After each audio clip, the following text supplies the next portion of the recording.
Welcome, Drew, to another monthly update. January is the month. How you going? Pretty good. Good to be here in the same room again.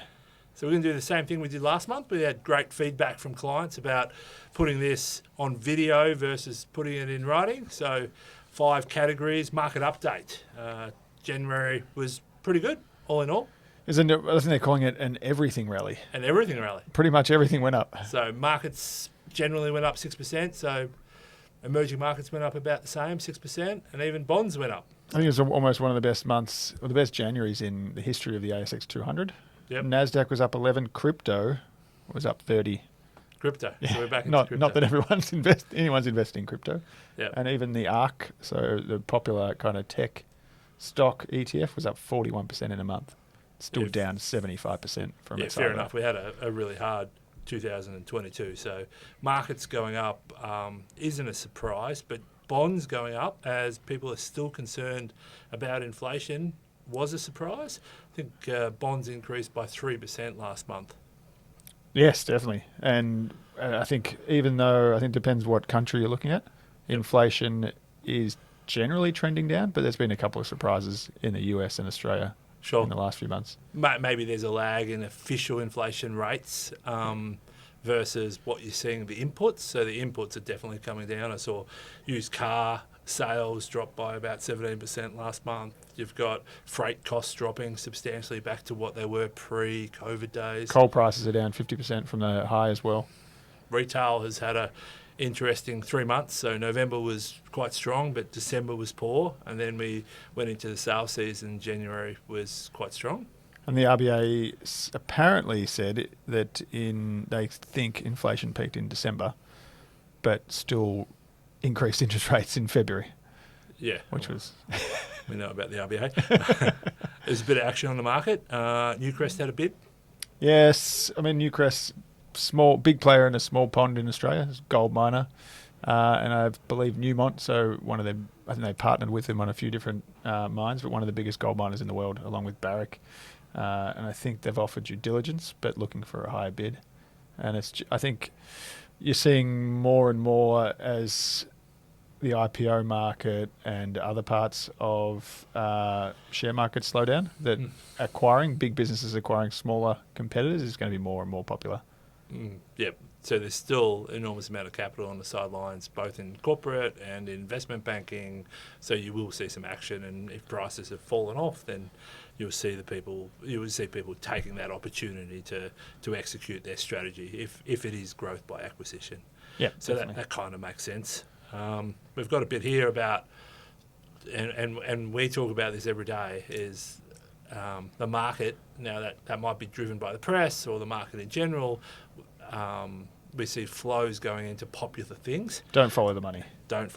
So we see, and we saw that just recently when interest rates started to drop.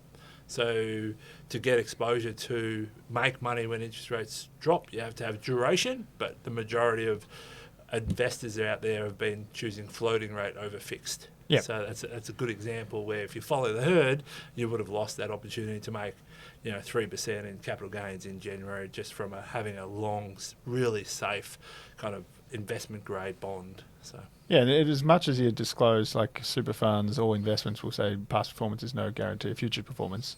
The top performing funds, whether that's in fixed interest, floating last year, or stock markets, the top performing funds unfortunately always get flows in the following year, even ETFs as well.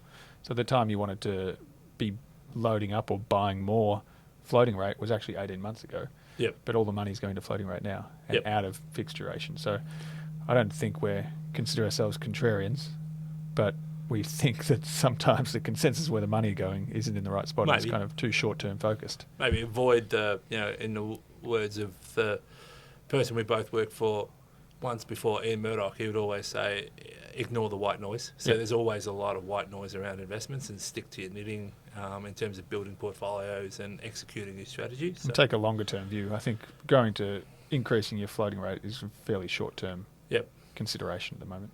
Talk about 2 common themes that we've had over the last kind of 6 weeks and still a concern going forward. Well, both aren't concerned, but we talk about AI a lot and ChatGPT, but we also talk about the valuation of assets. Fundamentally, assets. We both went to university and studied finance. The value of assets are always based around the risk-free rate, especially unlisted assets where you don't have a market determining them every day. So unlisted assets, and one would imagine if interest rates have increased like they have over the last 12 months, there should be a change in valuation of unlisted assets, given the risk-free rate is twice or three times what it was. But really what we've seen, apart from some listed versions, the unlisted market in assets hasn't changed, and that's starting to build a real concern from you and I. Our portfolios don't necessarily have exposure to it, but a lot of mum and dads do in industry superannuation funds and private investments they hold in property syndicates. They're all still believing that it's at the same value that it was 12 months ago, and the principle of valuing an asset has to be on risk-free. If that's changed, then the value has to go down. Which is something Kev Turi from Atchison mentioned over the part of the pods in the office. I think it was this morning. Yep. That the yield on could be industrial warehouse is 5.5%, but it was 5.5 when term deposits were offering you 1.5. Sure. Term deposits now offer you 4. Yep. You're taking a lot of additional risk for 1.5% returns. So, yeah. and that's why stamp duty and capital costs and maintenance costs. There's a lot more costs to exactly, think about. And that's why parts of the listed property market, Goodman Group, Westfield, these kind of things have fallen pretty significantly because people are expecting their valuations to be reduced over time. Great. Let's move on to our model, the world of Wattle Partners model portfolio, and let's look at that. There's been some interesting movements in terms of stocks. Boral recently announced their profit, and we're really following the money there, and we have followed the money for a while, as Kerry Stokes owns 70 or 75%, or the Stokes family owns 70 or 75%, and there's been a couple of things happen in that investment. First, they sold the US division, had a big capital distribution, they reduced the debt, and now they seem to be working on the business, and that's working pretty well with some good numbers. NPAT up nearly 50%. Yeah, and revenue up 12%. They're also benefiting from passing on part of the cost increase that they're getting. So it costs their energy cost to produce under this inflation. cement. Yeah, inflation. This is the thing, you don't report inflation adjusted revenue, you just report total revenue. So if your revenue's gone up, it looks better. Yeah. That's a good point. But it kind of reflects. Macquarie was another one that reported. Cube hasn't reported yet, but these businesses are very simple and exposed to fairly solid or stable growth areas of the economy. So Boral, you got exposure to infrastructure and property renovation, and when less property is being bought and sold, more people are more likely to renovate. So it kind of reflects. And when you look at our portfolio, the model, we only had three. There are only 3 investments of 16 that were lower, and only barely lower in January. Yep. I thought Macquarie's report was really interesting. I saw that they're the fastest growing mortgage group in Australia in the big banks. So I think they put $21 billion on in terms of mortgages. They are using a very efficient back office in terms of they're using tech really well. They're using marketing to push their mortgages. Macquarie isn't really known as a mortgage provider, but they see that as an area of growth. And it looks like their balance sheet has got an enormous amount of room, 12.5 billion, depending on how APRA interprets some of their capital. So I would imagine Macquarie would be quite active in this market over the next 18 months. Definitely, I banked there when we bought a few years ago, and it's like the most seamless, best process I've ever seen for taking a loan. Is that right? And having bank accounts. Obviously, we use the cash management accounts, which is a different part of Macquarie. Sure. But their banking system is exceptional from my personal experience. And then we had CBA hit an all-time high in January. It's not all gloom. Okay. SAA, any tilts in terms of our strategic asset allocation? I think this comes directly off the back of our quarterly reviews, which clients would have divulged or gone through with a fine-tooth comb by now. Yep. The biggest change was, as we mentioned before, introducing more duration or fixed-rate bonds, and it's kind of a similar story to what you do if you had a mortgage. Yep. You know, you can take floating rate, which is fine when interest rates are falling, but at some point you want to know exactly what your interest rate's going to be. Yep. So we like the idea of buying US government bonds that are yielding 4% and knowing we're going to get 4%. Yep. The risk or the issue of only having floating rate is that if there is talk that interest rates have peaked, so that means the income you get from floating rate securities will actually reduce as interest rates reduce, or as the market reduces interest rates. So we're not saying it's one way or the other, but we're saying blending both and having an increased proportion to fixed income. To fixed rate is going to be more important. Great. Yeah, definitely rebalancing as usual, back to our benchmarks.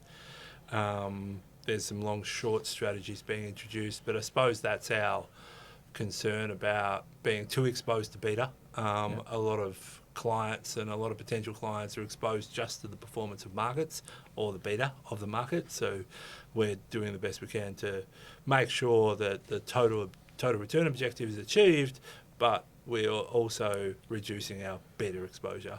Is there any other sectors you're finding attractive, or asset classes?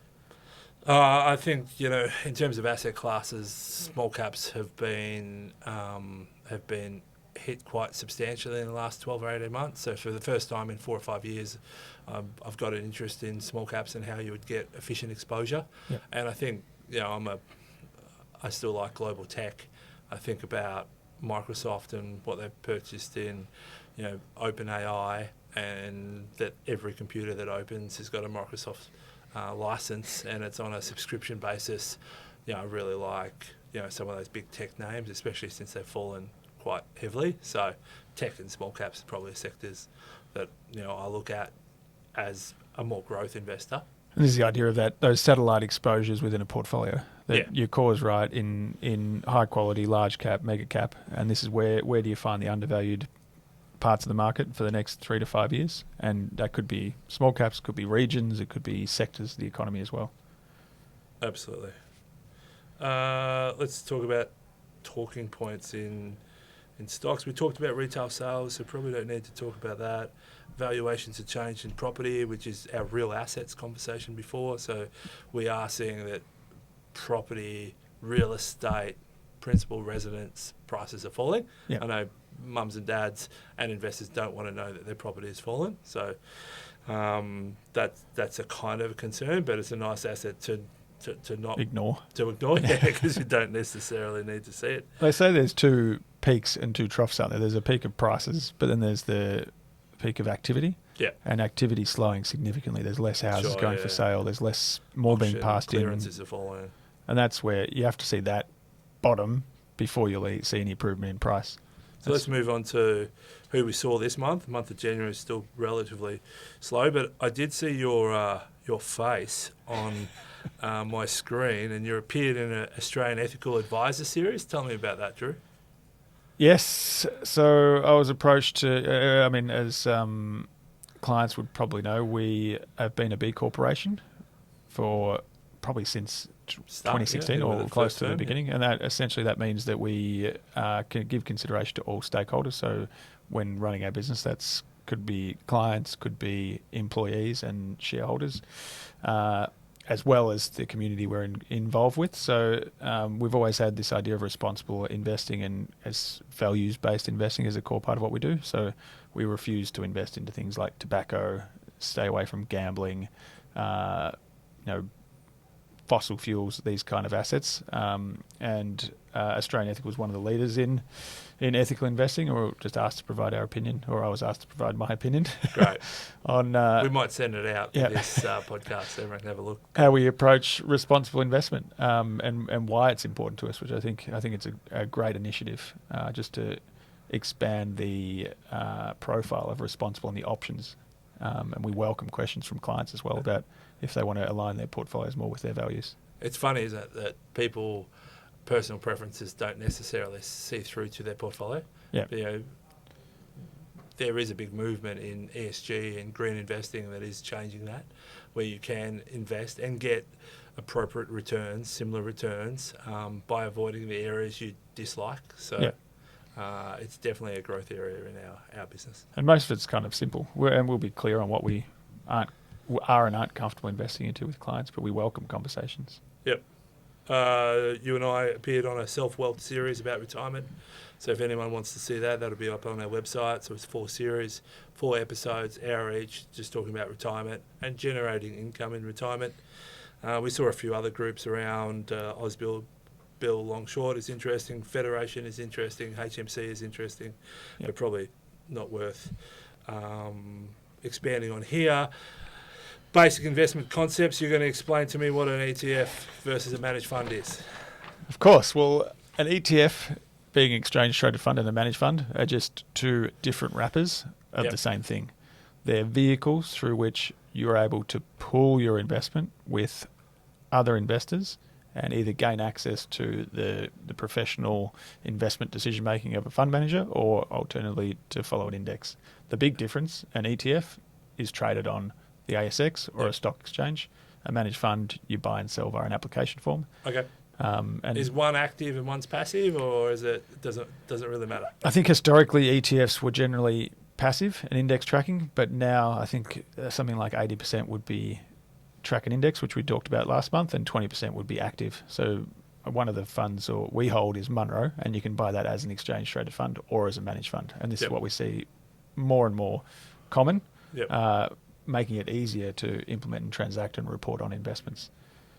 Yep. And the slight differences would be the cost of each structure. So ETFs are generally a cheaper structure because they're newer, I guess, and they have and listed on the ASX, and reporting is a lot more straightforward. They don't have active management though. Exactly. So that's why they're slightly cheaper. Yep. Great. Okay. And last of all, 2 topics of interest. We have top sources of income and quality of advice review. Yes, I published an article which most of the writing we do now is on retirement income, and it was basically go out there with my title was there's rarely been a better time for retirees to invest. Yep. And there's that kind of forgotten concept that the last 10 years where interest rates have been falling precipitously, if you're a retiree with capital, you're getting less and less options to generate an income. Sure. And now, in 18 months, the entire paradigm shifted. The whole world's changed, right? Yeah. So term deposits is a perfect example where a 6-month term deposit would have paid you 0.25%. So if you've got $1 million, would have paid you over a year $2,500. Yep. And now that same deposit would probably $1 million would pay you $4,000. Probably could shop it around and get a little bit more, but say you're getting $40,000. So your income has increased from $2,500 to $40,000.